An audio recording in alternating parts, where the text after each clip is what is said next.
pair of fatal shootings by federal immigration agents. A Border Patrol agent fired defensive shots. Has America on edge. The federal government cannot be trusted to lead this investigation. And Milwaukee on the lookout. The city of Milwaukee may soon be facing a surge in activity from immigration and customs enforcement. This week on Open Record, high praise. To those ICE officers, I want to encourage them, thank them for what they're doing. And high anxiety. We don't want to live in fear. As some say, the forecast is calling for ice. If they're targeting Chicago, they're targeting Minnesota Twin Cities, we are in the middle of it all.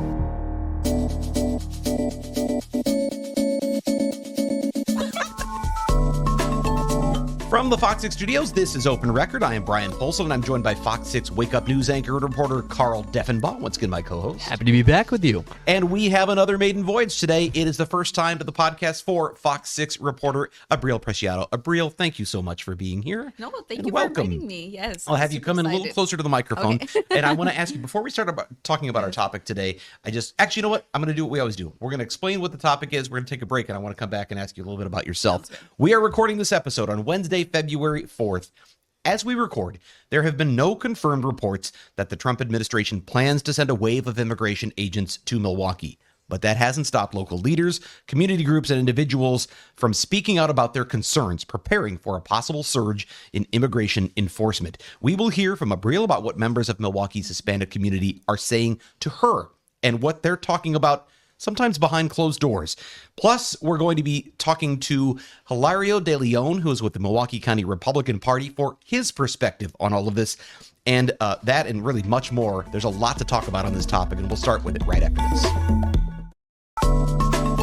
We are back on Open Record here, and Abril Preciado is a Fox 6 News general assignment reporter for us. Been with us for a little while now, and that's been a huge benefit to us because you are also a bilingual reporter, and one of the benefits of that and your talent as a Spanish speaker as well, Abril, is that you are able to build sources, build connections with so many people in our community that frankly have been overlooked. Sometimes we haven't been able to report as thoroughly on different parts of that community because of the language barrier. Brian, it sounded like you had a bit of a setup question for her as well on her background. I do, and I'll say what's interesting, the very first investigative piece I did here 21 years ago was concerns about toxic candy.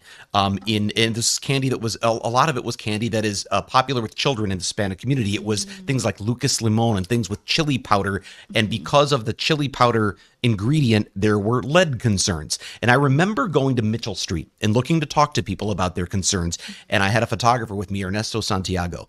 And Ernesto was able to connect with the people I wanted to talk to because he spoke their language and they trusted him. And they looked on me with suspicion, not because there was anything wrong with me, because the language barrier creates that. You are able to bridge that. And I wonder for you, as we talk about what's going on right now with all of this, trust is a big issue.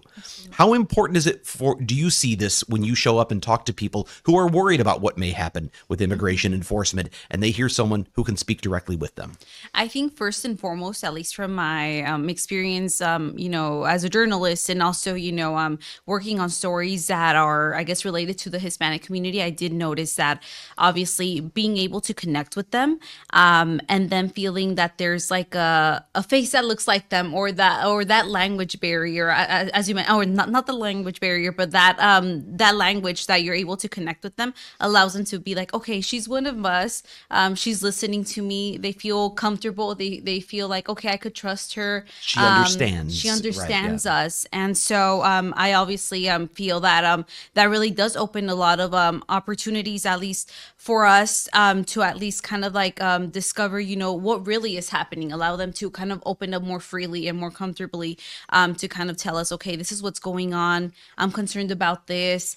And it's because you kind of also, at least speaking for myself, at least, I kind of grew up with similar circumstances as well. So you do kind of understand in different ways, but it definitely does help as well to kind of get them to open up a little bit more and kind of explain to you as a journalist, what's happening, what's going through their minds, and allows them to kind of gain your trust. Well, this has certainly become the national story as well. Really, over the course of the last year in the Trump administration's second term, the ramp up of immigration enforcement efforts across the country. We've seen this in Los Angeles, we've seen it in D.C., and certainly Minneapolis here, January of this year. That has taken things to a whole nother level when it comes to the amount of federal agents, thousands of them in Minneapolis, and then the scenes that we have all watched from afar and covered when it comes to the protests, the clashes, the tear gas, and of course the two fatal shootings of two U.S. citizens in that city.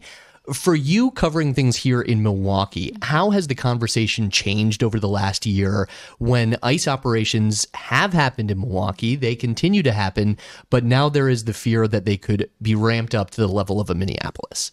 I wish I could say that there's no fear, but you definitely do feel it when you step into our Latino or immigrant communities here in the Milwaukee area. I have spoken to a couple of contacts that I have in the area, and they regularly do text me and they do ask me, or if I bump into them while I'm out, covering stories, or like, hey, do you know anything? I heard XYZ has been, in the area. What do we know? I have loved members. Should we be concerned about them arresting us, or what should we do? And so these are just kind of some of the lingering questions that are happening and are being heard and echoed throughout our community. Really, a lot of them, are wondering. I have children. What do I do with my children? They're at school. What happens with them, especially with what happened with 5-year-old Liam? They're like, is my child protected? So that's where a lot of these questions kind of start popping up. And so obviously, seeing what's happened in Minneapolis and then seeing what has also happened in our neighboring state, in Chicago as well, people are kind of like, okay, we know this has happened there. We know it's happened in Minneapolis. We're in the middle. What do we do? What comes next? And so I feel like right now, rather than just being concerned and having that fear linger, I feel like people are also trying to prepare. They're like, what comes next? And one thing that I know I spoke to recently to a person in the community, they were telling me, like, one thing that I can do is ignore the fact that, this is not going to happen, continue to live my life, go to work and whatnot. But the reality is that what if this does happen? I can't just let my kids not be without me. There's no plan in place. I need to start organizing. What I find interesting is you talked about how people are coming to you, whether it's the people you interview or whether it's your own family members or it's just people in the community who say, I heard this. Is it true? Have you heard anything? You're still a young reporter who is it feels like you maybe have a bit of a burden of you are this trusted source they come to say, are you hearing credible information? Yeah. Because one thing we're hearing a lot is information that isn't credible. We heard there was obviously the recent situation with the rumor that was sent out on social media that ICE had reserved 100 hotel rooms at a local hotel, and people went crazy with concern that, oh my gosh, this is it. They're coming. Minneapolis is about to happen. Turned out it wasn't true. So they're coming to you saying, help us sort through the rumor and tell us, Abril, what's real. That puts a burden on you. How do you make sure that you are getting them that credible information? And that's an excellent point that you made right there, because that's not the first time that we've heard it. I feel like in the past year, we've been hearing like ISIS in the area through social media, and that's where miscommunication goes. And I feel like that's where, many organizations like Voces de la Frontera and Comité Sin Fronteras have been really big with pushing to report any activity that they're quote unquote hearing about ICE, reported it to them, because they have ICE verifiers, which pretty much goes online or makes calls to different contacts to verify if that in fact was ICE, because that's an easy way to start causing fear in the community, because you make a post online and you say it's ICE and it really wasn't, or it was something separate, a separate incident. So definitely, that has been difficult. But once again, one main thing that I have been like big about it is like, not everything that you guys see on social media is real. So, you guys can kind of, just relax a little bit. Most of it has been reported to Voces de la Frontera or organizations like that. So I always kind of tell them, like, unless it's been reported reported and verified by them, and they in fact said, yes, it's true, then there's nothing to worry about. And I feel like that's a good way for also people to know that, that what they're seeing and what they're hearing is true, or when to be alerted or not. And I feel like they would also hear it from us, because I know, as as the news, that's our job to report, what's going on and what's happening. Here in the U.S., immigration policy, immigration status has been debated for decades, centuries. It's very complicated. It's so multi-layered. How do you handle the reporting and deal with the different groups in southeastern Wisconsin who may be U.S. citizens, who may be here in the country illegally, who may be here legally, or perhaps with asylum cases open? There can be so many different personal situations.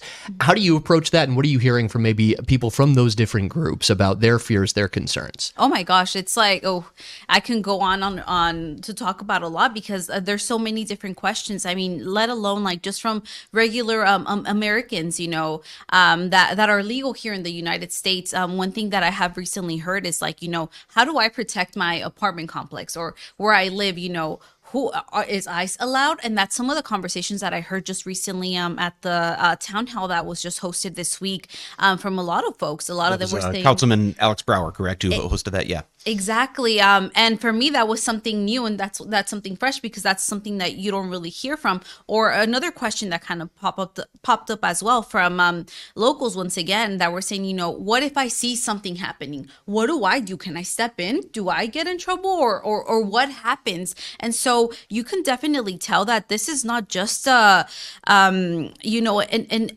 situation that's just affecting the immigrant or undocumented community. It's affecting everyone here in the community, and I feel like I clearly saw that just by going to this town hall. And also I feel like it's very prominent to also say that, like, it's also being seen, just with the recent demonstrations that we've been seeing recently, just the one that we saw last week on Friday, which was part of the nationwide demonstrations that happened throughout the country. We're seeing a lot of people concerned, Americans concerned, especially with what has happened now when it comes to asylum seekers, and also folks that, are in the process of, trying to legalize their statuses. They are concerned, especially with, after hearing different situations happening nationwide with, folks that are either, in the process, and then, I don't know, somehow they become arrested because they have XYZ in their background. And so a lot of them are kind of in limbo. But one thing that immigration attorneys have told me is that, they usually like are big with like, having those conversations with their clients and try and allow them to kind of walk through these circumstances. And so like, I guess one thing is that they do ask is like, if they do have questions, to go directly to their immigration attorney right now. Well, and it sounds like what you're saying is preparation is what people are talking about. And I want to take a break, because we do have a guest who's going to be joining us, who's going to talk about what the city is doing to prepare. We did invite Councilman Alex Brower to come on the podcast. I didn't hear back. He's the one who organized that town hall. But we did get a response from Alderperson Zemaripa, who's going to be here, Jocasta Zemaripa, and I believe she should be with us in just a moment. We also have another guest a little bit later on from the Milwaukee County Republican Party to talk about his perspective on all of this. We'll take a break, and we'll be back with those guests right after this. And welcome back to Open Record. We are joined now by Milwaukee Common Councilperson for the 8th District, Jocasta Zemaripa. Thank you for being here on Open Record to talk about this really important topic. Thank you so much, Brian, for the invitation. You obviously are a Latina yourself and represent a community that is impacted by all of this. You are also someone who is obviously involved in local legislation. And there's been talk about what should the city be doing to prepare for a potential surge in ICE. Number one, I want to ask you this, and that is, do we know that ICE is necessarily coming, or is this just preparations in case? No, we don't know that ICE is coming to the city of Milwaukee. These are preparations. We know that ICE has surged in other cities. And so we feel that we need to make sure we're prepared should ICE surge in the city of Milwaukee in the way that they have in other American cities like Minneapolis, which I know you guys were just talking about. I think that's an important distinction too, because, and you can tell us more fully, but there have been ICE operations in Milwaukee going back over the past year or so. There have been arrests made here in our the highest city. profile, of course, at the courthouse. Sure, that led to the Judge Hannah Dugan trial. Right. It's that term surge, though, the influx of hundreds, if not thousands of officers. Is that really what you guys are most focused on at this point, preparations for that possibility? Yes, thank you, Carl, for that distinction. I should have corrected myself. I want to be clear that ICE has been here in Milwaukee. It has been consistently here in Milwaukee. I know we've heard of some instances recently, but correct, we have not had the surge that other American cities have experienced, like Chicago, like Minneapolis. And so that is what we are making preparations for. Should there be that dramatic surge that is going on, as I just said, in Minneapolis as we speak. How do you do that? Because it seems like there may be a balance to walk here. Like, what kind of policies can Milwaukee actually pass? Or what kind of preparations can you make that will make a difference? Because, of course, the federal government has its own rules and abilities to do things that maybe the city can't control. And also, how do you do that without drawing sort of undue attention onto the city of Milwaukee? I would imagine there's some sense that they're not here right now. We don't want to necessarily draw them here if by actually take. Is that a line you're walking? Yes, it is absolutely. It's funny to hear you say, is that a line I'm walking? I feel like sometimes it's in the circus, the high wire act, like it is a true balance to want to be seen as an advocate and a champion for my immigrant constituents, while at the same time wanting to rise to the occasion and make sure. I was at Alex Brower's town hall this past week, and I felt and heard the sentiment from his constituents that want to rise to the occasion, that want to help protect my constituents. But at the same time, I don't want to put a target on those same folks back who are the most vulnerable should I surge here. Have any of those conversations been with your respective leaders in Minneapolis, in the Twin Cities, about what they're actually experiencing and what they have been able to do or not do through these last few weeks? I haven't had any dialogue myself personally with electeds in Minneapolis. But I'm just trying to confer with colleagues, and we just try to look across the board at what people have done across the country here, and trying to implement things that are pragmatic and sensible that we can actually do here. There's not a lot because it's the federal government, but kind of something I heard at Alderman Brower's town hall the other day.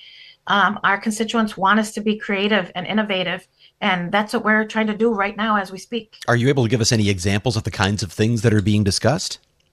Yeah, one thing I want to remind folks, and I feel like unfortunately some folks weren't around, and or some folks are from a different department and don't recall, but less than a year ago, the Common Council, I helped to lead the effort on a council-led transformation fund, and we invested over $500,000 in organizations that were assisting our immigrant communities.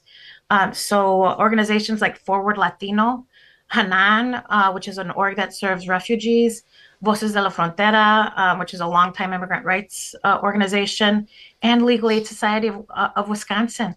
We were able to give them some awards to further their work in serving immigrant Milwaukeeans. And so that's something that we're still seeing the fruits of that labor. President Bettis just led on an effort to ensure that we have a website on our City of Milwaukee website that is a Know Your Rights, bilingual Know Your Rights website, and you can get access to all of these resources. In fact, it's more than bilingual, it's multilingual, so that folks can look into what resources they have available to them, so they themselves can start to make preparations for them and their families, so on and so forth. So there are things we have already done and that we are continuing to do. We have a meeting, myself, the president, we have a meeting with Chief Norman on Friday to get a briefing on what MPD has done to continue to prepare for a potential ICE surge. I think there's possibilities here to make sure that MPD is truly seen as the good guys when and if ICE surges here in Milwaukee, and making sure to protect our constituents and keep them safe, whether they're immigrants, whether they're U.S. citizens, because unfortunately we've seen U.S. citizens, as you know, in Minneapolis, right next door to us, gunned down in the streets. I do have to ask this question. I think as a journalist, you did say, you want to make sure Milwaukee police look like the good guys. Do you believe ICE are the bad guys? Yes, I do. We've had 2 U.S. citizens killed in Minneapolis streets of late. I don't think that I don't think I'm being extreme if I answer that question and tell you I think I'm fearful for my people, for the people of the city of Milwaukee if ICE surges here. And then how do you want MPD to behave in a way that would make them, in your words, the good guys? I'd like them to do things like do everything they can. And I already don't see our MPD officers not concealing their identities. I want to make sure, and that's the part of the conversation I want to have with Chief Norman on Friday. I want to make sure that our MPD officers are the exact opposite of ICE agents. They are not concealing their identities.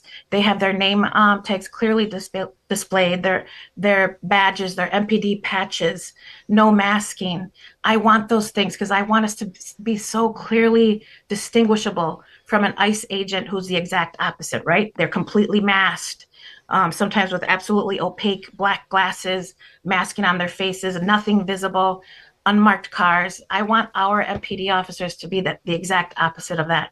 And so that's why I even said to the mayor, this is our chance for MPD to really come. They are could be the superheroes in this situation when they come and protect our Milwaukeeans. In particular, I think of those demonstrators. They have a right as Americans to be able to demonstrate peacefully. And I want our MPD officers to help protect that right, help protect our constituents. The other side of the political aisle from you would argue that these operations are meant to remove illegal criminals from the country. They are meant to make communities safer. Do you see a way that an organization like ICE could operate in Milwaukee, elsewhere, in terms of tactics, in terms of methods, that would lead to safer communities, that would be proper enforcement of immigration law in this country? Possibly. Unfortunately, I don't think that they're displaying that and under this administration. I would hope that I had hoped by now, after the second, in particular, after the second American was murdered in Minneapolis streets, that they would go back to the drawing board and acknowledge that obviously they have agents out here that are not trained to de-escalate and to handle these situations. So something's got to be done. I mean, this is just unacceptable. Arbriel, anything you have for the councilperson? So really, I guess one of the biggest questions that I want to ask is, how are you doing, even as a Latina yourself? Growing up as this, and then seeing what's happening, and then also seeing what's happening, in the neighborhood here. Obviously, I've also been speaking to folks out here that have shared their different sentiment. But how are you doing? Thank you, Abril, for that question. It is difficult. This new year has started with a vengeance, in my opinion, and it has been nonstop. I am a representative, the first Latina woman elected to the Common Council, and before that, I served the first Latina woman elected to the state legislature. So this truly has been this constituency. Immigrants across the great state of Wisconsin have been my charge. I feel like my responsibility to advocate for, protect, to try to keep safe. And so you can imagine how this weighs on me, and wanting to, as I said previously, rise to the occasion. I have such admiration for Alderman Brower and his constituents, Alderwoman Dimitrievich in Bayview and her constituents. They want to assist and help protect our immigrant constituents. And so that's a beautiful thing. But also to see some of the vitriol and hatred that some folks like our president, Donald Trump, and many Republicans have towards this same constituency. You can imagine it can be overwhelming. And yet we just have to take it one day at a time and do everything we can to keep our Milwaukeeans safe and keep families together and make sure my constituents aren't removed. And another question that I have is, are you guys also planning to have or host a town hall in Spanish? I know we're also watching the town hall as well. A lot of the information and the conversations were in English language. Are you guys also planning to do this in Spanish? Just because I know this is the information that was given could also be helpful for a Spanish speaking community. Yeah, I'm happy to hear you ask me that. And yeah, I'd love to hear if you think that we should. I, again, was at Alderman Brower's town hall. I know Alderman Burgellis is taking the lead on organizing a town hall on the south side. I believe I don't know if you guys were at the Alderman Brower town hall on the east side this week. There were no, I want to say, I can't say with 100% certainty, but I would think there weren't any immigrants in the audience. This was truly an audience of allies, it appeared to me. Do you think that's because of fear? Or Yes, I was just going to mention, I don't know, even in Alderman Burgellis is going to have it on the south side where we do have a high concentration of immigrants.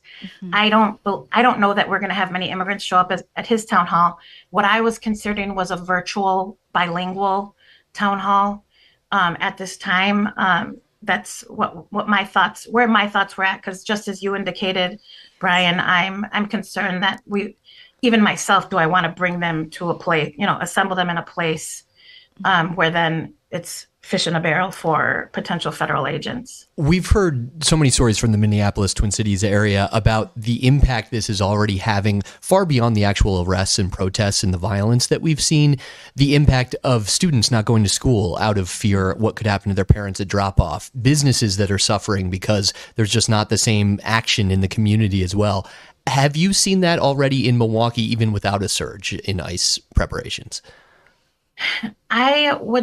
I would say, and I'd love to have touch base with a couple of my business owners before I give you my perception. But my perception is right now, although I believe my constituents are making plans should they surge, I think right now my folks are still heading to work. They're still heading to school. We're still patronizing businesses in as much as possible. But I know that they're wary. They're listening. They're making sure to know what's going on. We're giving out whistles. I have a constituent that's been giving out whistles for the last 3 weekends. I plan to join him at an El Rey in my district on Sunday. And so we're preparing, we're keeping our ear to the ground, but I wouldn't say that we're already shuttered, already not heading to work, heading to school. That's not our way. We have a very strong work ethic, and I would think we're still moving business as usual, but ear is close to the ground. Alderperson, I want to respect your time, and we're almost out of time, but I want to ask one last thing, because you talked about what you thought you'd like to see. You also referred to some of your colleagues. I know they have some ideas. Are there any ideas you have heard that you think that might be too far right now, that might put a target on our back? Are there any plans that you're hearing that you go, I don't know if we should be doing that right now? I hate to, everybody wants to, the great thing, I remember when nobody wanted to touch immigration, and I felt like I was the only one in the room working on this issue. And now there are so many people that want to get in on this. It is the hot topic. And so it's a blessing and a curse, right? And yeah, I do get worried. I don't want to pinpoint anybody right now. And honestly, the only thing that's been introduced is a communication file.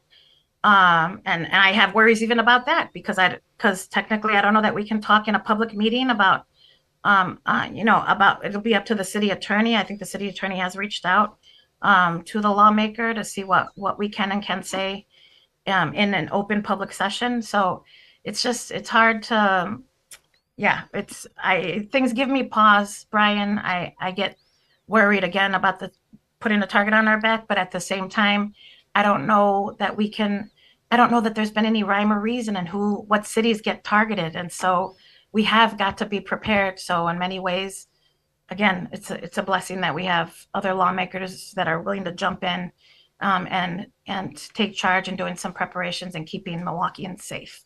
8th District Councilperson or Alderperson Jocasta Zamaripa, I know you are taking time out of your day on short notice to come and share your thoughts with us. We really appreciate you being here on Open Record. Thank you all.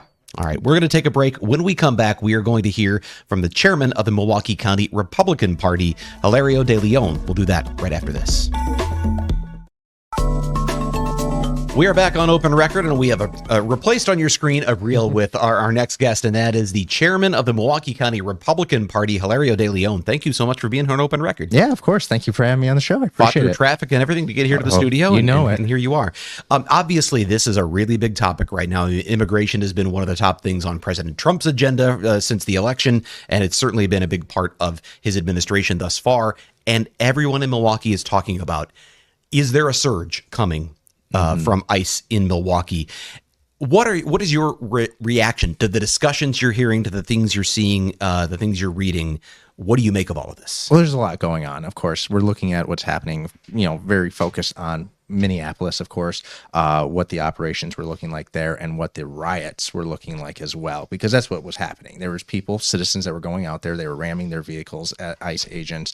They were tracking them. They're working with local officials that are trying to identify ICE agents. They are literally doing trainings. Many of us on the right, including myself, I truly believe that the president, at some point, it's toned down now, but at some point should have invoked the Insurrection Act, because these people were just creating pure chaos and were almost an open rebellion against the federal government. And so that is the concern that is happening here in Milwaukee. People are worried that that's going to happen in our streets. I don't believe that that's going to happen, but I am very worried that local officials, local leaders, especially since they're not working with the federal government when these ICE operations are going on, that they're fanning the flames to have something like what happened in Minneapolis continue to happen here in Milwaukee. ICE is already here on the ground, and they're already out doing operations. They've been here for a while now. I think it's just going to continue, and I don't think it's going to be as intense. What makes it intense is when the citizens are out there obstructing federal law enforcement. We heard from Jocasta Zembaripa. There's something I asked her that was a very direct question that I'm going to come back to. Yeah. But I'm going to ask you a very direct question, because you referred to the rioters, the things that were happening, the organization of how to deal with ICE in Minneapolis. My question is, do you believe the people in Minneapolis who are protesting are to blame for what's happened there, not the way ICE has behaved? Yes. First and foremost, the fact this would not be happening if local officials actually allowed the county jails to be open and allowed ICE to go in and arrest the criminals that are there. That is mostly where they're at. They work with the FBI and other federal partners to identify where these people are at. And they know where they're at. The problem is we also have our revolving door, where a criminal justice system, where we arrest someone, a judge gives them a slap on the wrist, and they go back out and they continue to create crime and chaos in our streets. So that would not happen. They would not need to go door to door, neighborhood by neighborhood, if they're allowed access into these jails. Tom Homan has talked about this numerous times. The administration has asked for this numerous times. And ultimately, why wasn't this happening? All these chaotic riots that start off as protests, and I guarantee that there are people that are passionate about this issue, but then there are groups that want to just see anarchy and create chaos, or they're unhappy that the election results did not go their way in November of 2024 and that they lost an election. So this is how they're going to obstruct. They're going to resist the next 4 years and try and force a mandate onto the American people, saying that, well, we disagree, even though a majority of the American people voted for this. Not only did President Trump win the Electoral College, but he won the popular vote. We had a 46% 46% of the Hispanic vote out of Wisconsin, a 6% increase in Milwaukee, the city alone, for President Trump, mostly because of the issue of immigration. So this is a key issue that is going to be debated back and forth over the next 4 years, but this wouldn't be happening if these people would just kind of work with the federal government. Now, as a counterpoint, we have seen a response and a pivot from the Trump administration, both in Minneapolis and in Washington. So actually, just this morning, Tom Homan announced that 700 agents are going to be removed from Minnesota. There has been a scaling down of the force of that Operation Metro Surge. We also saw the debate this week over the government spending bill and the fact that the president himself agreed to take out funding of the Department of Homeland Security from the larger bill to reopen the government. There will now be 2 weeks of debate over funding for DHS and certainly for ICE operations specifically. So do you see that as a pivot from the administration, recognizing, especially in the wake of the shooting of Alex Preddy, what was happening in terms of the national discussion over the operations in Minneapolis? And it certainly appears to be a bit of a scaling back, a realization from the Trump administration on how this is all being perceived. Just because you remove assets out of an area does not mean that the efforts aren't going to stop, or are going to stop. They're going to continue, and they're going to double down even more. but they're probably going to do it in a different way. And, that's Should they have oftentimes- done it in a different way from the beginning? They were trying to. They were trying to do it in a different way from the beginning. The problem is they had, again, local officials that were refusing to cooperate. They're out here saying that these are sanctuary cities. We are here to protect illegal immigrants, or all immigrants are welcome here. Alex Brower has talked about that. He said ICE is not welcomed here, but immigrants are. Okay, well, when people break the law by coming across the southern border, which we had millions of people cross under the Biden administration. We had over 300,000 children that were lost at the southern border under his administration. We're now finding those kids under the Trump administration, and they're being reunited to their families and everything like that. You had Venezuelan gangs, Tren de Aragua, running around in Mequon, Wisconsin, and other places like Colorado. I mean, that is a huge problem. So what other choice does the administration have? And these protesters, these rioters, were not out there rioting under Barack Obama, under Joe Biden, under Clinton, under Bush, under the first Trump administration, when these same operations were going on. Tom Homan was given a medal by Barack Obama for his efforts on immigration enforcement.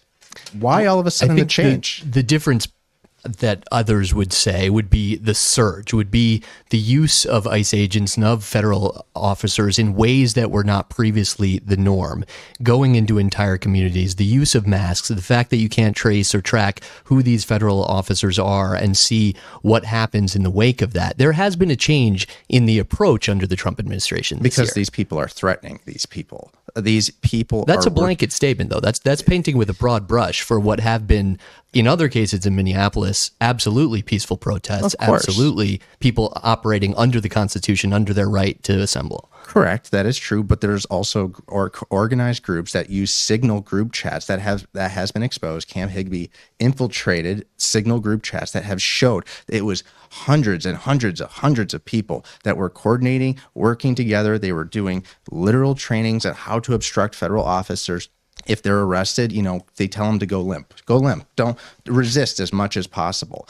That is a coordinated effort. And then they create these factions and these groups that are setting up barricades. They are tracking ICE officers' vehicles using some sort of state resources.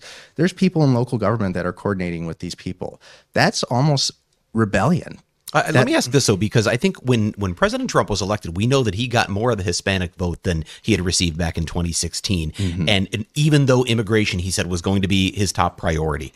And there were a lot of people who said, well, legal immigrants support that. Mm-hmm. But now that this is played out the way it is, Abril has talked about being on the street and hearing from people who are here legally, who now have concerns, who maybe before might have supported this, but is he losing some of that support when they see how this is being implemented? Are there people going, I was behind this, but I wasn't really I didn't think it was going to look like this. Well, actually, I just saw this before coming on the show today that the Marquette Law poll just came out. I have some of the numbers for you because I was going to ask this question as well. Yeah. So it's a question that the Marquette Law School poll put out there.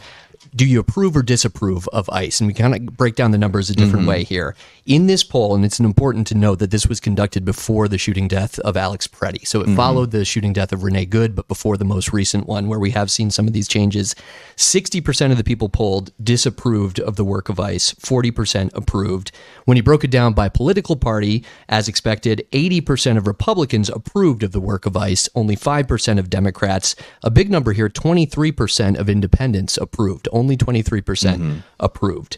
Your response to those numbers, and is a group that President Trump was beginning to turn and in many ways was pointed to as his success in the 2024 election at risk of being lost by the Republican Party now? I don't think it is. I really don't. I think it's going to continue because ultimately it's not just the issue of immigration, but it's the other policies that the Trump administration is getting done. Issues regarding the economy, the stability on the world stage. I mean, we are once again respected by the world stage. I mean, the amount of work that the president has done to now put together, hopefully, a board of peace with other countries to start ending a lot of these wars that are going on. I mean, that is great. Kudos to him. And a lot of these world leaders recognize that, and they have given him that credit. I think we're going to see, the Trump accounts, for example, being able to have, people who have a child nowadays, under this administration, they'll be able to have money that follows that kid all the way until they're 18 years old. That's phenomenal great policy that encourages families to, to grow, or people, my generation, Generation Z, to settle down and build a family and invest into, what ultimately will be a beautiful life for people. So I think those policies people are going to start to feel, especially when it comes to the issues of the tax cuts and many other things coming down the line. We're getting into tax season here pretty soon. So once people start seeing the returns and everything like that, I think it's going to be a different story. And I think the issues that are being, shown on social media, a lot of times it's just going to be on social media. We have 1 minute left before we got to let you go. And I want to ask this question because you're plugged into politics, and there's a lot of people who are plugged into this issue who are talking about it on social media. But then there's people that Abriel talked to who are just at home. Mm-hmm. They're not plugged into all of this. They're just scared. They're worried, what if I send my kids to school and they get snatched off the street? What do you say to the person in Milwaukee who's worried right now that that's going to happen? It's always a possibility that's going to happen, and it's not about an issue of immigration. I mean, look at Milwaukee, for example. It's one of the worst cities that has, or one of the cities that has the worst human trafficking in the entire country. And, people get taken every day. Well, I'm talking about being taken by ICE. Why would they be taken by ICE? Well, that's why would their child be taken? Why would their child? Minneapolis. But the father ran away from the kid. That was a problem, and he's been returned. They've been returned. They found out, they went through the process. Let me take it away from the snatched off the street. What I want to know is, what do you say to the person who is right now at home, not plugged into the politics, but they're just fearful of Milwaukee becoming Minneapolis? What do you say to that person?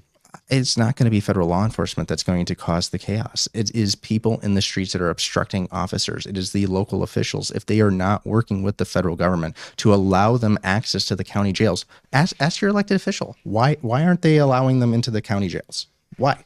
Why are they harboring people that are known criminals, that the FBI has an extensive background and research on these people? They know where they're at. Why? Why is that the issue? That would fix this whole problem. But the elected officials, they want to play hardball. They don't want to work with the administration. It's their way of saying we're tough and we're here to fight President Trump because we disagree with him because he's a Nazi, he's Hitler. Every little thing that they could do. They just throw these blanket, you talked about blanket statements. They throw blanket statements every single day, nonstop. I hear it all the time. I do appreciate you making the trip up here, being here on Open Record. We're out of time for now. Hilario De Leon, the chairman of the Milwaukee County Republican Party. We will go off the record when we come right back.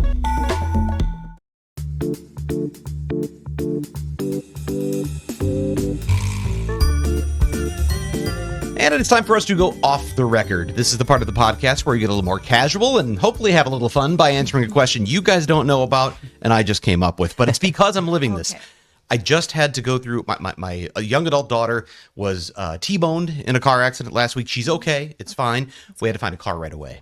And ended up finding a car last night. But there was a poignant moment when we had to say goodbye to the last car at the tow lot. She had given it the name Beast because it survived so much, including the floods last summer.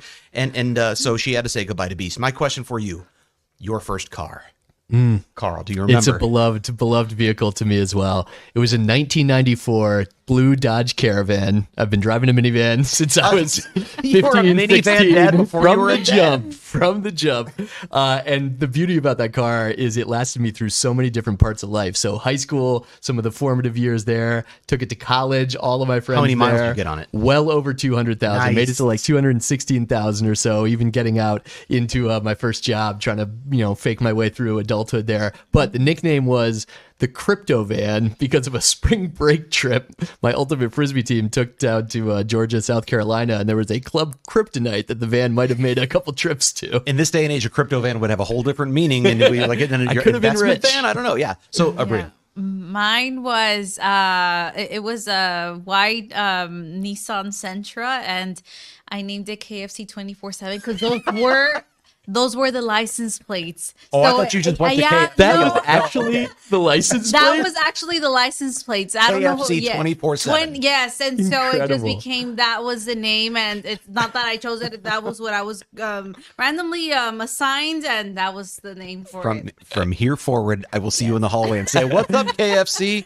24/7. For me, it was a white. It's going to sound awesome. It was a white 1980 Berlinetta Camaro. Okay, but it had had a really slow, poor engine, and so it looked cool. But when I would pull up to stoplights, like Better Off Dead, people wanted to race me, and I just looked at him and I went, "No, this car can't race." It wasn't that. But anyway, it was. My dad was trying to relive his muscle car days and help me find that one. That's all the time we have for now. We're going to have to wrap things up when we come right back.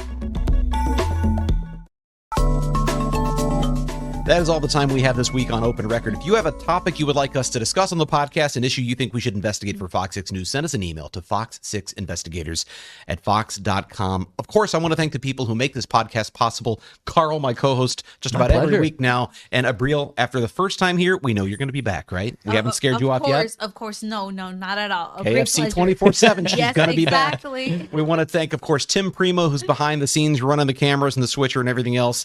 Our editor, Dave Machuda, is no longer here. He's gone. He retired. Happy this retirement, weekend. Dave. Happy I'm sure retirement, he's listening. Dave. With that, I'm Brian Polson. We'll be back next week.